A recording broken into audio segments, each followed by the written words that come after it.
અને ફાઇનલનું પરિણામ જાહેર થયું, જેમાં ફાઇનલ ટોપ 50માં અમદાવાદના વિદ્યાર્થીએ બાજી મારી છે। આ પરીક્ષામાં રાજ ગૌતમે ઓલ ઇન્ડિયામાં 41મો ક્રમાંક મેળવ્યો, જ્યારે આદિત્ય ખૈરનારે 563 માર્ક્સની સાથે 31મો રેન્ક મેળવ્યો છે। આ તરફ શેફાલી પંચાલે 547 માર્ક્સની સાથે 48મો રેન્ક પ્રાપ્ત કર્યો।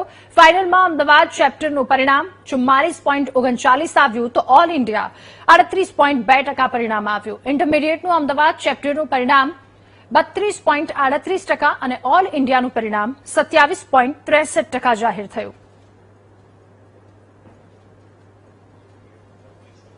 ઓબ્વિયસલી આ રિઝલ્ટ મારી ફેમિલી, ફેકલ્ટીઝ અને ફ્રેન્ડ્સને ડેડિકેટ થઈ રહ્યું છે, બિકોઝ એ લોકોનું જે ડ્યુરિંગ ધી જર્ની જે સિલેબસ મોડ્યુલ વગેરેનો જે પ્રેશર હોય છે, CMA એક એવો કોર્સ છે કે જેમાં આપણને જ્યારે બી તમે ભણવા બેસો મિનિટે એક નવો કોન્સેપ્ટ આવતો હોય છે, તો એ બધું એને પકડી રાખો છે એક લાસ્ટ સુધી। And when you preparing for both group, મતલબ પહેલા દિવસથી છેલ્લા દિવસે જે રાખવું જોઈએ પકડીને, મેન્ટલ પીસ વગેરે, એ બધા પીપલ જે સરાઉન્ડિંગમાં હોય છે એમનો ઇમ્પેક્ટ હોય છે, તો હું એમને ડેડિકેટ કરવા માંગીશ।